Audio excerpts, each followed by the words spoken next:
We are over 4,000 staff working for Europeaid, and we represent approximately 12% of all European Commission staff. About 1,200 of that staff are permanent officials, and the rest of our staff is contract agents, local agents, and they have different types of contract with us. These local agents, for example, we have about 1,500, and they work in our delegations in the different parts of the world on the basis of a contract established under the national law where the delegation is established. We also have about 1,100 contract agents. These contract agents have a contract with the European Commission. We have a lot of contract agents working for us in Brussels, for example, but also working in the delegations. And then we have a number of trainees, about 45 every 6 months. We have interim staff. You have young experts in delegations, but we also have national experts who come from the national administration, and they spent from 1 to 3 years with us in DEFCO. We have about 1,400 members of staff working in the headquarters in Brussels, and the rest, which is about 3,000 staff, work in the different delegations of the European Union. So this is the structure of our staff in a few words.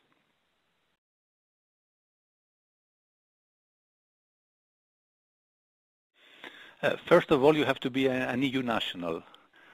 This is the first condition. You need to have the nationality of a member state of the European Union. Then you need to go through a selection process. And the selection process is run by a central organization in the European Commission called EPSO. It's the European Selection Office body. And they run different competitions for permanent officials and for contract agents. So all candidates need to go through this process and pass one of the different competitions that are published from time to time. These are competitions for generalists, but they can also be competition for specialists.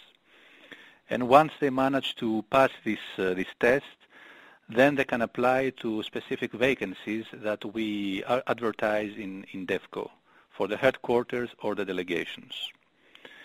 And this process is decentralized, the second process I mean. So they have to apply to a vacancy, and then the department that has the vacancy runs a specific selection process. So they interview the candidates and then select the best one.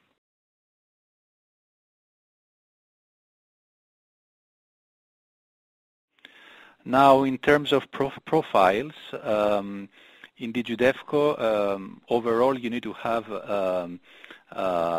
you need to be very highly motivated. You need to have very strong analytical, organizational, and communication skills.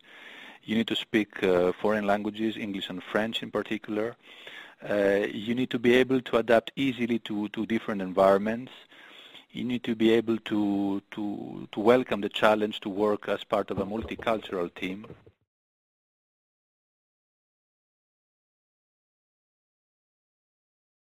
In some cases, we are looking for generalists, we are looking for lawyers, for example, or political scientists, but we have also many vacancies looking for specialists. We are looking for engineers, for example, health experts, auditors, agronomists, economists, environmentalists, procurement specialists. So we have different profiles employed here in DG DEFCO.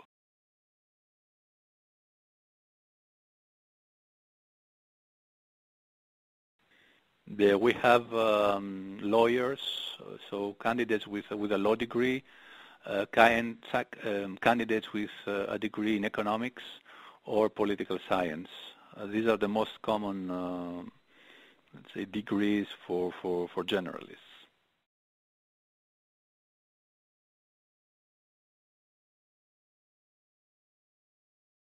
We have generalists who have, for example, a degree in political science, but then a master's degree, a 1-year specialization degree in development, and this combination is of course very, very, very useful and very attractive.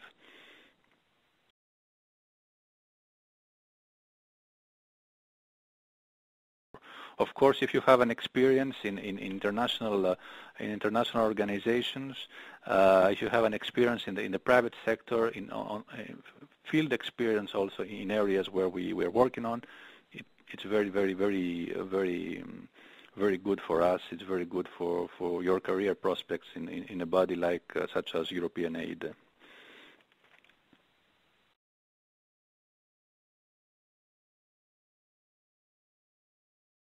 The kind of profiles that will become, let's say, more and more popular with us, because the development policy is changing, and we need staff with certain specialization and experience in the areas I mentioned. International finance is one, human rights is another one, microeconomics, for example.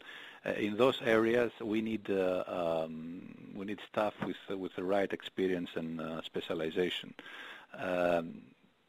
On the other hand, in terms of the overall numbers and hiring trends in the Commission, there may be, let's say, a difficult period ahead of us, because there may be a reduction of job possibilities in the European Commission overall, affecting also the Europeaid department.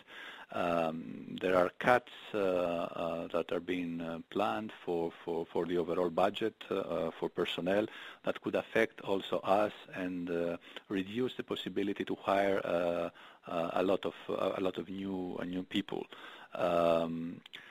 Still, I believe that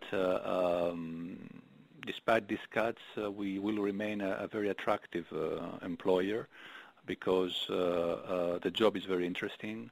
It's international, and I still believe that despite these reduced possibilities, that we will have a lot of applicants applying for a job in Europeaid in the coming years.